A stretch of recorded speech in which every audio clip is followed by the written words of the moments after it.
Dear friends, good evening. Thank you for joining us and welcome to another Gnostic lab of practical application.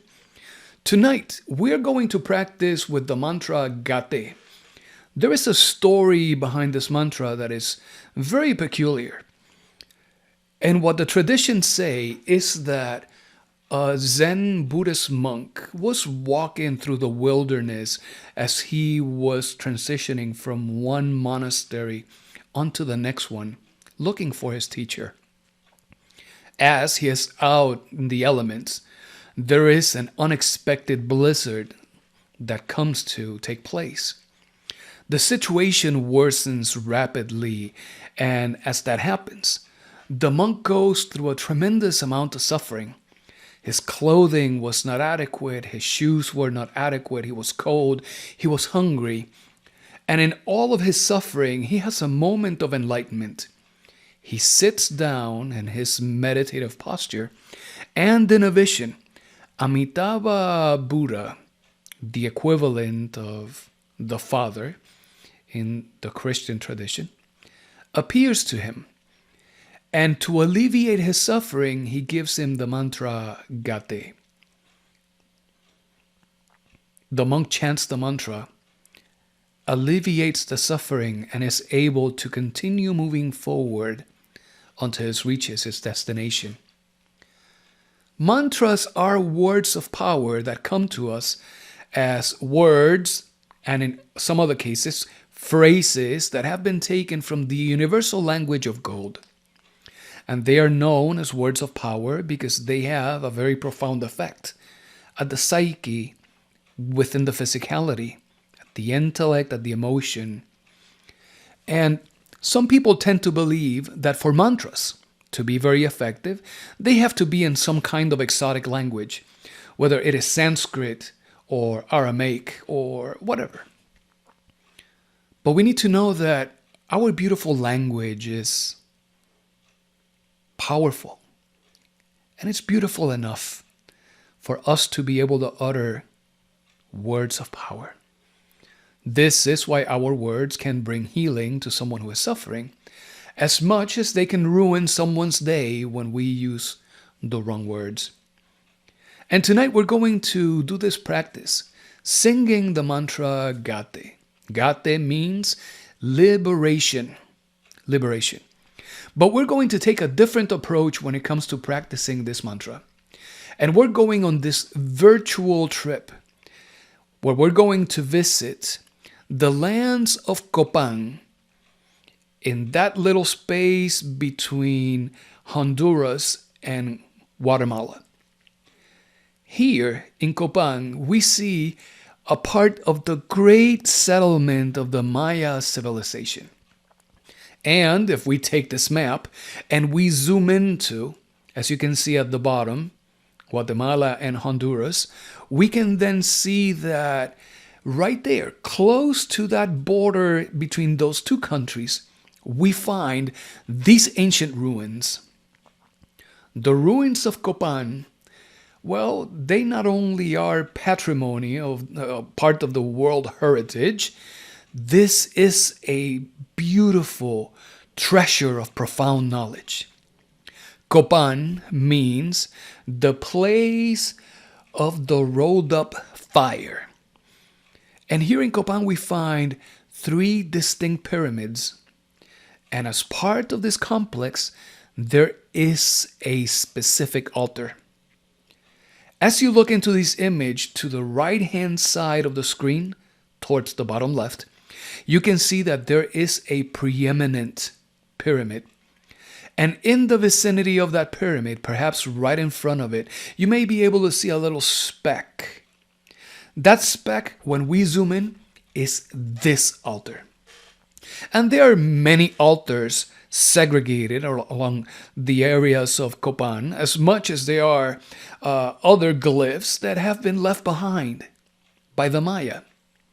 But this particular altar is known as the altar Q.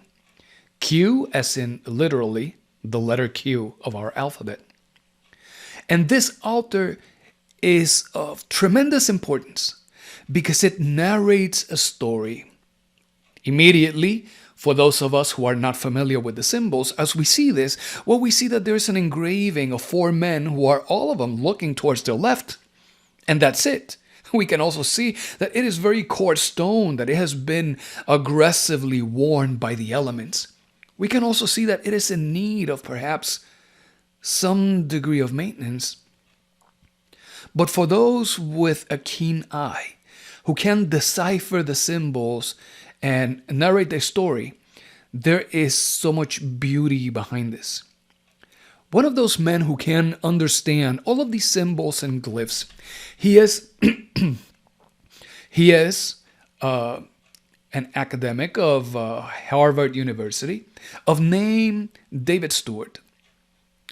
And Stewart is what is known as a Mayanist. He is one of those who has dedicated his life into the study of the Maya.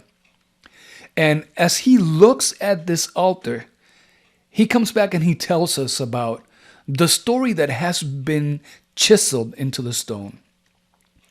This particular altar is narrating the story of Jacques Cougmot and his arrival at the lands of Kopan.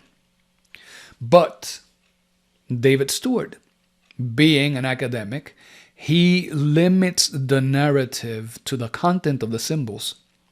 And in the translation that he gives us, we can still get a tremendous amount of wisdom. Look at what he says. Jacques Cougmot took the emblems of office at a place that we think is connected somehow to Teotihuacan. Teotihuacan is a major installment of the Aztecs in Mexico, many hundreds of kilometers away. 3 days later, he comes from that place. And then, 153 days after, he leaves, apparently central Mexico, and by then he rests his legs. And then it says, he became Lord of the West. Finally, the last 2 glyphs of the passage read, Juli Uxwitiki, which means he arrived at Kopan. For anyone who reads this the way that it has been narrated by David, that we must admit is a phenomenal job translating what the stone has hidden in its wisdom, well, this feels incipient. It feels anecdotal. This is a story of a man who went somewhere, and after so many days, he just came back.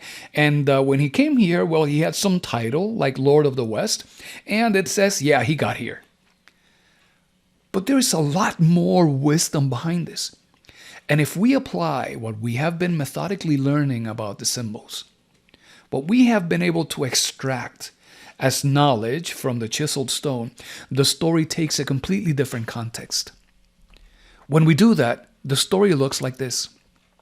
He took the emblems of office. These emblems of office are the jewels of initiation. These jewels of initiation are symbolized by a tunic that could be of a white color, by adornments that could be made of gold. Perhaps he could have been carrying a sword, or he could have been carrying a whip. He could have been wearing a ring in one of his annular fingers that would have indicated the ray of creation out of which he came from. But he took these jewels of initiation at a place that, as he says, we think is connected somehow to Teotihuacan. It so happens that the meaning of the word Teotihuacan is the land where men become gods. Of course, we're speaking in epicene terms, and men is inclusive of both men and women. Then it says, this man came with all of these jewels of initiation from the land where men become gods. And he comes from that place after completing 3 mountains of initiation. This is the symbol of the 3 days. The first mountain of initiation sees the practitioner rise the sacred serpents that provide us with igneous faculties in each one of the 7 bodies of the true human. But that is only the first mountain. The second mountain is the same work, but as the master has become a master of perfection, now in the second mountain, the master seeks to become a perfect master. So he's not dealing with serpents of fire, but he's dealing with 7 serpents of light. And the last mountain of initiation is what is known as the Works of Judas. These are superior initiations for perfect masters. So he comes from that place after completing these 3 mountains of initiation. And we know this because the stone gives us a Kabbalistic number that is 153. If we synthesize 153, it Kabbalistically adds up to the number 9. And the number 9 is the Arcanum of the Hermit. It is always a number of initiation. It speaks of solitude. It speaks of tests. It speaks of transformation. But it also speaks of a practitioner who has been guiding his life, led by the light of the innermost. This is why whenever we see this mystery number 9, this Arcanum 9, we see a man that even though it is on plain daylight, he is carrying a lamp, and the lamp is lit with oil because that is the inner light that guides him. This number adds up to 9, and it says after those initiations, well, he rested his legs. Friends, if at any moment in a dream you see yourself looking at your feet, looking at your legs, the condition of your feet will indicate what may be coming to you in the next few days. In this case, the symbol of the legs speak of walking a path. And remember, it is the path of a mountain. It requires effort and it requires tenacity, sacrifice. So when we see the symbol of the legs, we see afflictions, we see hardships, we see obstacles. So thus far, what the story is telling us is that this man came from the land where men become gods, sporting the jewels of initiation, because he completed those 3 mountains of initiation and he came back initiated after going through afflictions and hardships and many obstacles. And this is why he became a Lord of the West. You would remember that when we were speaking about elementals a few weeks ago, we spoke about the locations of the temples of the elemental gods of nature. And it so happens that in the West, we see the temple of the elemental god of water. For the Aztecs, that god is Tlaloc. For the Maya, that god of water is of name Chak. So he comes back as Lord of the West. That means that he came back as a master of waters. And finally, as Dr. Stewart is telling us, he says, the last 2 glyphs of the passage read, he arrived at Kopan. But Kopan means something more profound. It says, he arrived at the place of the rolled up fire. So here we see the arrival of Jacques Coukmo, a great master, an initiate in the mysteries of fire, a master of waters, knowing of the mysteries of water, knowing of the need to transmute that mercury of the philosophers. The same transmutation that the great master Jesus exercises in his first miracle at the weddings of Canaan, when he transmuted water into wine, but we should really say the waters of the personality into the wine of the spirit. And as a master of waters, he comes to the place of the rolled up fire. And we know that within the subtle constitution of the human being, Kundalini is a fire that today is dormant. But as a serpentine fire, it is rolled up in itself 3.5 times at the very foundation, at the base of our spine. This is what the altar cue is narrating to those who have the eyes to see, and perhaps to those who have the ears to hear and listen. And Samael, in his writings in the book, The Maya Mysteries, he gives an instruction. He says, before this altar, do something. Before this altar, do the following. But the word altar can be confusing because we have grown familiar with images of altars and where exactly we can find them. For example, when it comes to altar, we all know that an altar is a holy table in a church or a temple. And we know that those altars, well, they are all made of stone. We know that they are usually polished stone. It is a beautiful stone. Many of them are marble. But this altar is outside. This altar has been worn out by the elements. This is not an altar in which officiating would feel, maybe the right word is comfortable, because it is coarse and it has been battled by the winds and the sun and time. So we have to expand our understanding of the word altar. And when it comes to altar, this word comes from the Latin altare, which means a place for worship, or a place for the offering of a sacrifice to the great gods. The etymological dictionary says perhaps originally meaning burnt offerings, which is making a direct allusion to fire. So this is a place for worship, a place where we offer a sacrifice to the great gods. But we will not be surprised if the word sacrifice does not sound well with some of you listening to this. Because we know that the cultures in Central America, well, the Maya, they disappeared, leaving very little or no trace. And the Aztecs, as they went into their own Kali Yuga, they fell into a place of human sacrifices and the spilling of blood. Provided that was all part of a decadent period of the Aztecs, very similar to the decadence that we are experiencing in this seventh sub-race of this human race. We have to see beyond any fixed ideas that we may have on this word sacrifice.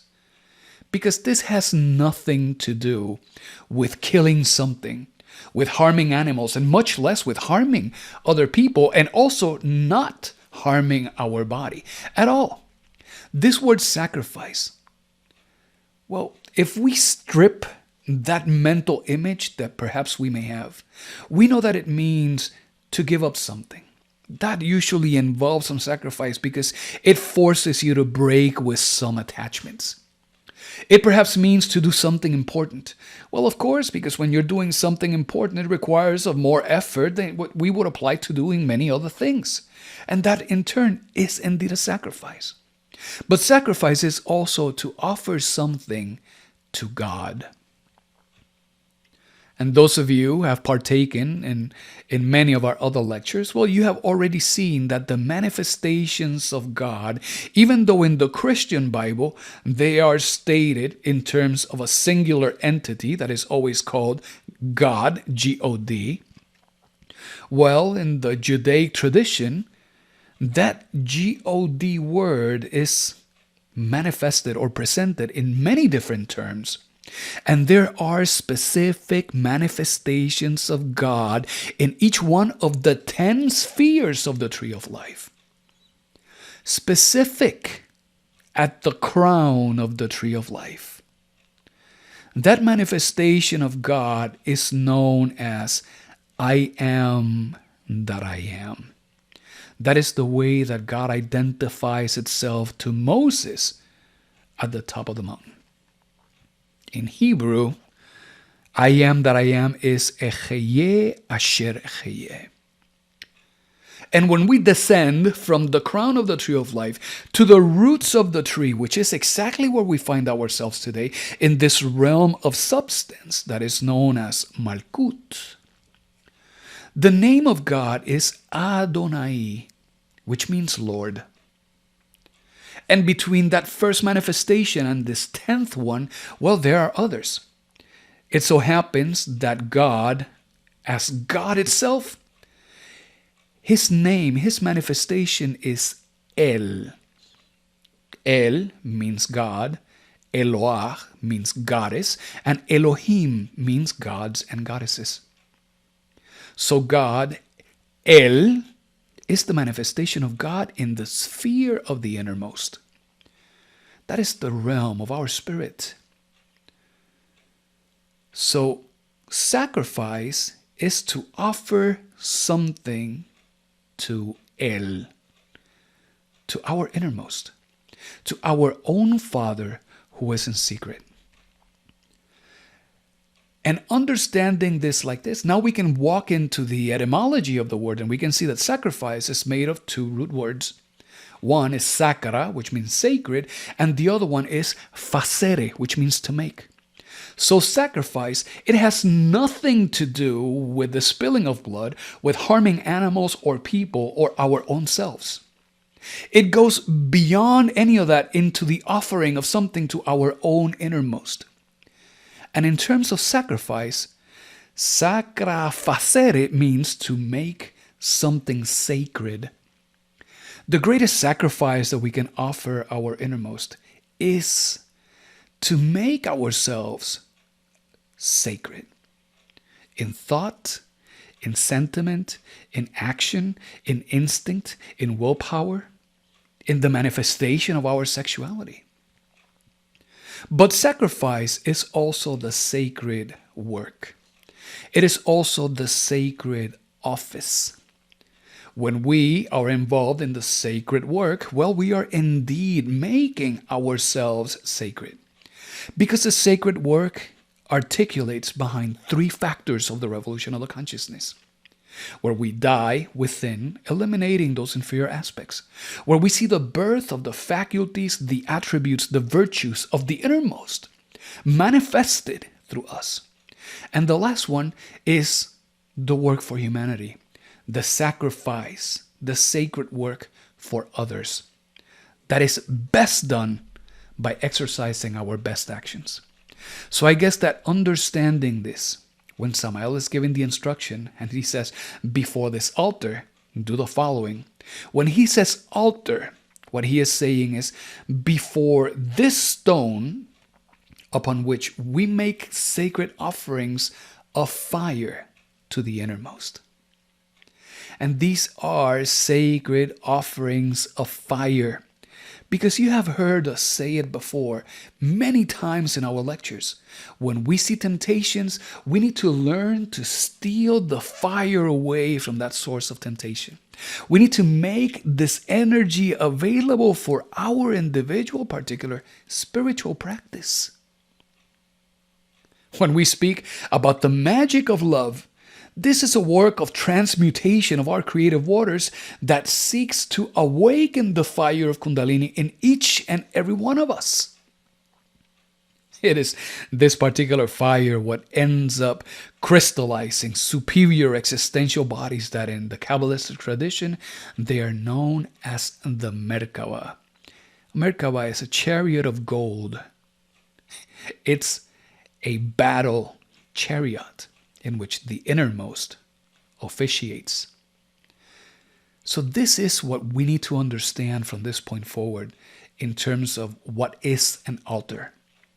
An altar is a stone, and if you read into that, the stone of the philosophers, yes, that exists within the philosophical earth, our body, yes, you are absolutely correct. The stone upon which we make sacred offerings. Those sacred offerings, our psychological aggregates. Observe them, comprehend them, and through fire, eliminate them. And we offer this work to the innermost. This is the altar. For all purposes, the altar is your God-given body. As the Apostle Paul says, that is the temple of the Holy Spirit. As a matter of fact, the Apostle Paul says, that body of yours, that's not your body. You got that body, as it has been written, from God, and in it officiates the innermost. This is the altar. And now that we know this definition, and now that we know that this altar cue narrates the story of a master who walked out to the land where men become gods, who came back after much hardships and difficulties, sporting the jewels of initiation as a lord of waters, to give the knowledge in this place called the land of the rolled up fire. This is the story behind the altar cue in Kopan. And this altar is perfectly oriented to the 4 cardinal points. The face that we see from the angle of this picture is the face that is pointing towards the north. It is in the north where we see the temple of the elemental deva of nature, of the element of earth. To the south, we see the orientation towards the temple of the elemental god of fire. To the east, we see the orientation to the temple of the elemental god of air. And to the west, well, the orientation to the temple of the elemental god of waters. For all we can see here, these 4 men that are replicated in each one of the 4 sides of this altar are conveying a specific teaching that has to do with emotional stability, with the ability to organize our thoughts, with the ability to adapt to changing circumstances, and with the ability to dominate our emotions. All of this is captured here in this stone. And there's even more than that. The more we reflect on it, the more information and wisdom we can get out of it. If as you look these men, you notice that they have huge earrings. And if that speaks to you and it tells you that symbol means that we need to be very watchful to what we give our ears, that there has to be beauty in what we receive, you're absolutely right. If you look at these men and you notice that they have beautiful head adornments, and that intuitively tells you, oh, that means that there must be beauty of thought, beauty in the thinking, beauty in the creative process. You're absolutely right. But if it also tells you that those beautiful hair adornments are the manifestation of a pineal gland that is active and that the fire of Pentecost is emanating from the head of these masters, you're also right as well. If you look at them and you see that on their chest, that there is an engraved butterfly, and intuitively you can see that that butterfly is a symbol of a solar soul, you're absolutely right. If you look at their hands and you see the jewels on their wrists, and that intuitively tells you that the things that we give and the things that we receive, they must be adorned with beauty. They must be artistic. They must be ethical. You're absolutely right. If you have been doing this work for a long time and you see their crossed legs and you immediately say, that is a sacred rune. That is the swastika. And that swastika is a cross in motion that speaks of the magic of the super dynamic of love. You are absolutely right as well. So as you see this, give yourself an opportunity to receive the wisdom and embrace the principle of spontaneity. Let your innermost reveal to you that which you are ready to receive.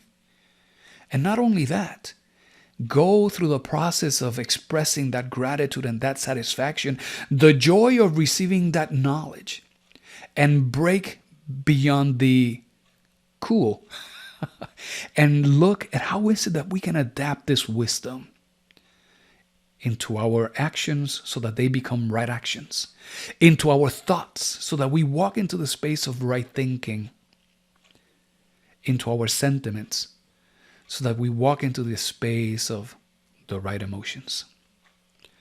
And this is why we are going to chant the mantra Gate tonight. Because Gate, as it means liberation, It can free us from the binds, the attachments, the false ideas, the fixed ideas, the wrong commitments that we have made to ourselves. And it can give us an opportunity to start seeing life in a whole new light, to start seeing our transactions and our dynamics in ways that are so much more profound. And Samael says, before this altar, dedicate 30 minutes of intense concentration into those 4 figures. And they're 4 figures because those 4 figures are a symbol of the powerful tetragrammaton. As you're looking at those 4 masters, Samael says, seek a condition of no thinking. Relax your body, relax your emotions, let your mind remain calm. Because it is when we are calm that we can truly listen. And when we're there, we're going to chant the mantra Gate.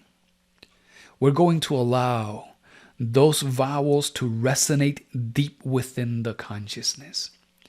And the result of this would be a harmonious vibration between your thymus gland at the level of the heart and your thyroid gland at the level of your neck. The heart grants you faculties of imagination, inspiration, intuition.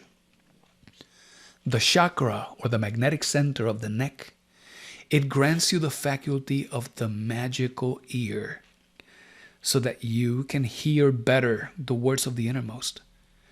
Through imagination, inspiration, and intuition, we start opening the Eye of Dagma. We can see beyond the appearance of things. We can understand the significance and the reason of things, and we can apprehend their spiritual reality. Friends, this is what we're doing tonight. So let's go ahead and let's start by shutting down our eyes. And as we do that, I'm going to invite you to assume a comfortable posture. For this practice, we need to be resting on our back.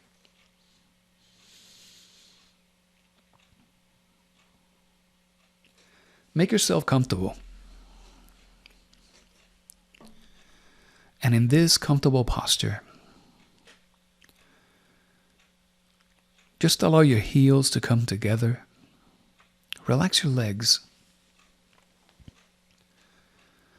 And as your feet relax, allow them to fan open comfortably.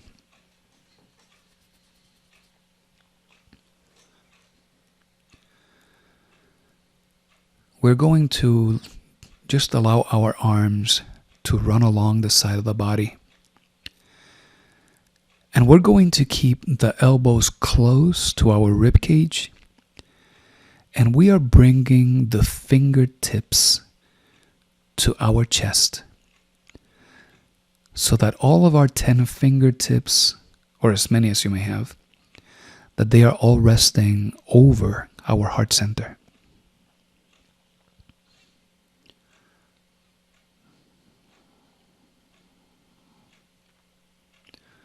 In this posture, let's go ahead and take a deep breath in 1, 2,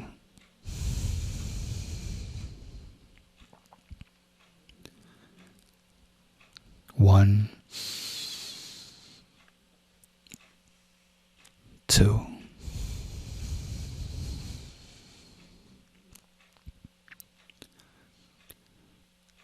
1, 2.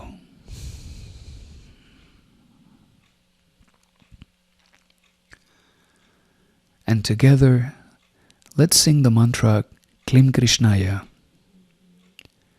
Remember that this mantra materializes, it crystallizes around us, a flaming star that sets to flee any tenebrous entities,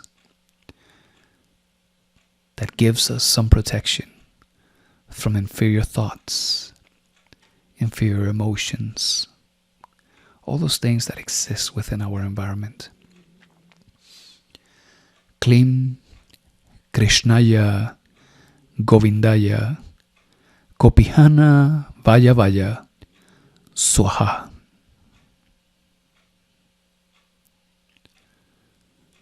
Klim Krishnaya Govindaya Kopihana Vaya Swaha. Klim Krishnaya Govindaya Kopihana Vaya Swaha.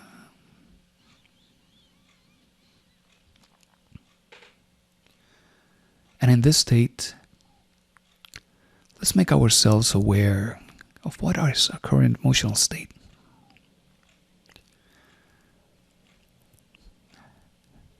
It does not matter if we feel joyful, content, indifferent, fearful, frustrated, numb. What is important is that we can perceive that emotional state, because we know that these emotions, they are all temporal in nature. They come and go with the flow of the pendulum. And we know that they will also pass. And we are simply grateful, with much gratitude and much gratefulness for being able to perceive it. And because we know that it will pass for the time being, we just set it aside.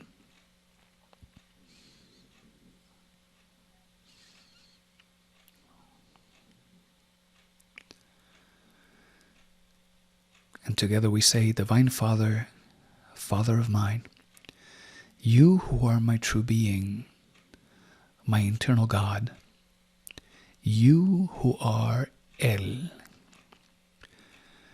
We ask of you with our soul and our heart for your contribution. Guide us in this practice. Lead us in this exercise. We offer you, Divine Father, our insignificant person, so that it is you who breathes, so that it is you who sings, so that it is you the one who brings of your faculties and gives us the opportunity of this experience.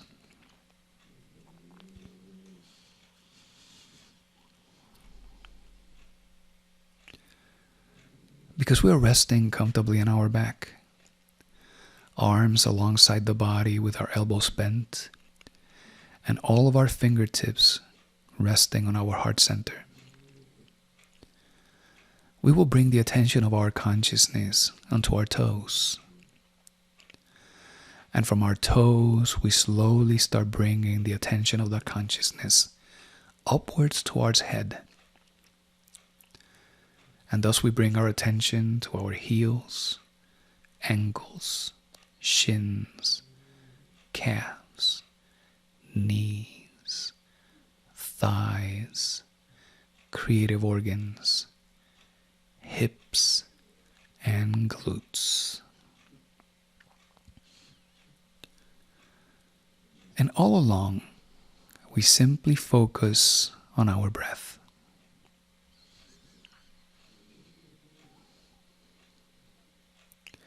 With every exhalation, we allow our body to sink just a little bit deeper onto that mattress, onto that mat. And with every exhalation, we feel everywhere where we have set the consciousness and the attention, we feel that sense of warmth and softness that comes with relaxation itself.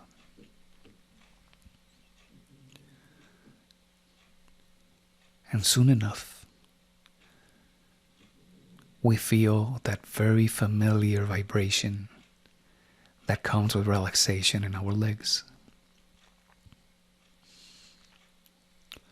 We bring the attention of our consciousness to the very base of our spine.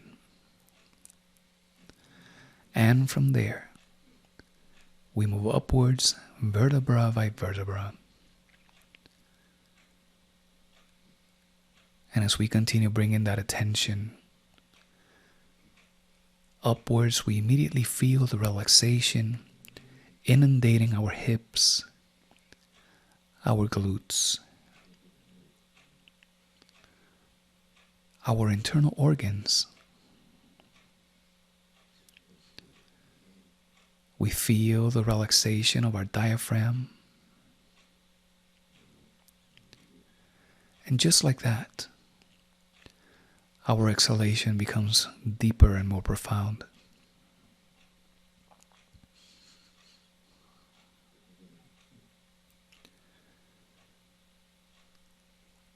Our cycles of breathing become almost imperceptible.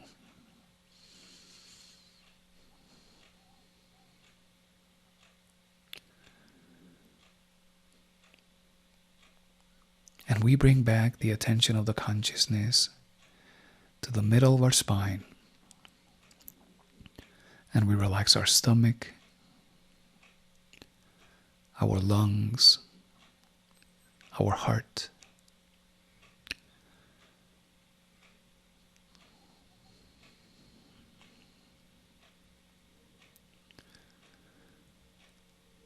We continue bringing that attention of the consciousness upwards into the space between our shoulder blades. And as we continue moving upwards, one vertebra at a time, to the base of our shoulders. And from there, we allow that sensation of relaxation to flow down to our elbows, up to our wrists, out through our hands and fingers.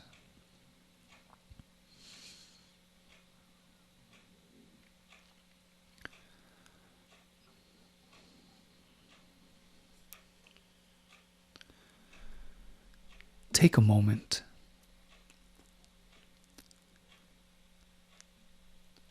to use your objective imagination and see your body transparent. To see your body just irradiating a very gentle hue of blue, where everything flows through. Nothing creates an interruption or a distraction. Where there are no objections, no resistance.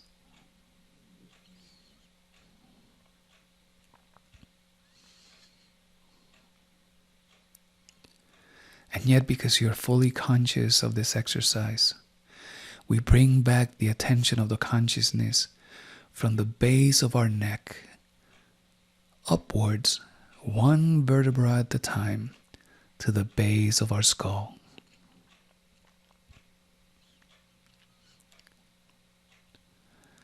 And once there, we feel that very familiar warmth that comes with that sensation of relaxation.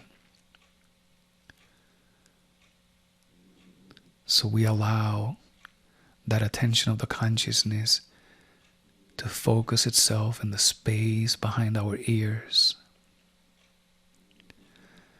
And as we feel the expansion of that warmth, we allow that sensation of relaxation to propagate itself to the top of our head. And we relax our forehead, our eyes, and our eyelids. We relax our lips, our cheeks. We relax our tongue, and we relax the muscles of our jaw.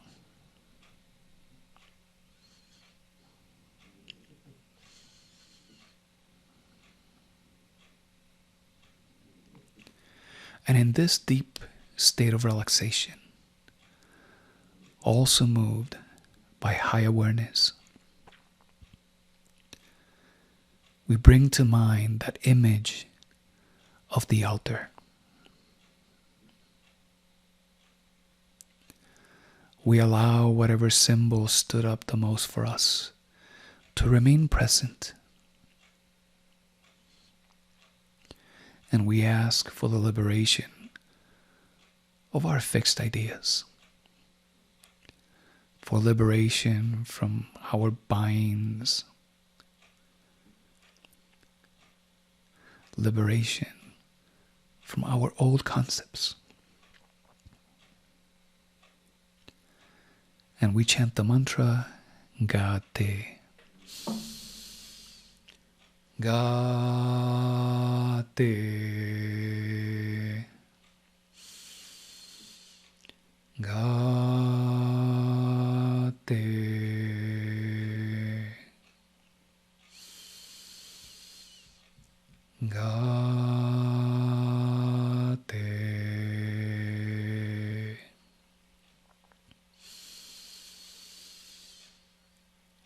Gate.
Gate. Gate.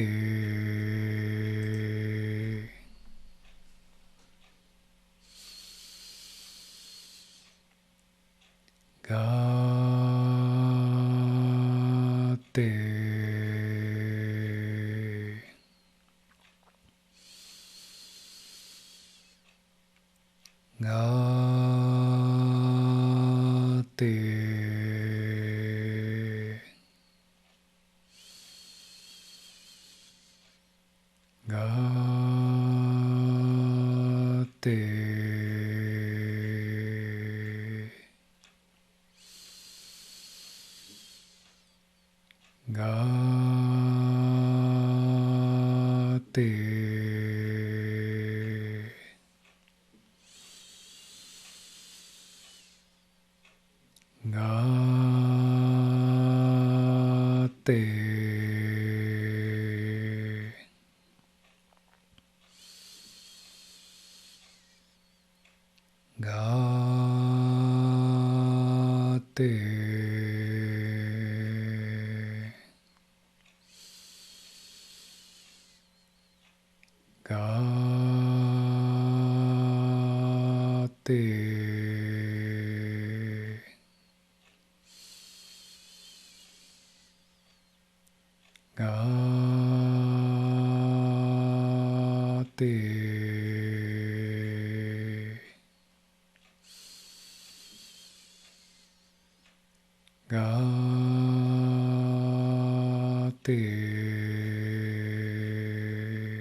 Gate.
As you bring back the image of the altar,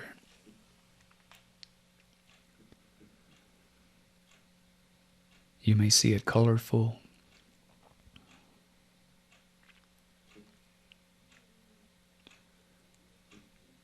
Some symbols may stand up more than others.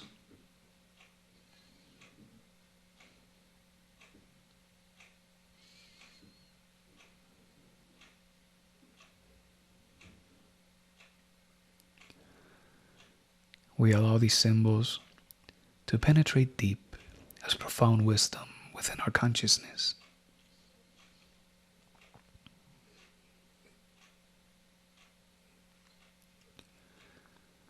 And we ask, with a kind heart,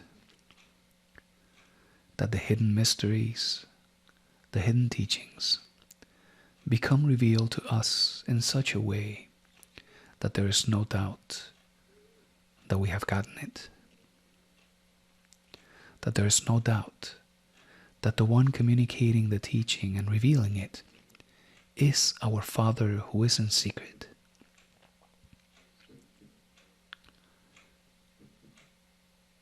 Divine Father, we ask of this by the universal charity, by the cosmic Christ, and the divine law. So be it.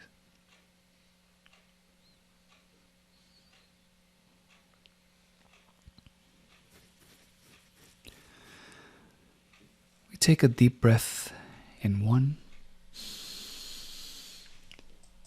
2. And we gently wiggle our toes and our fingers, and we come back. So dear friends, this has been our practice with the mantra Gate and the altar cue.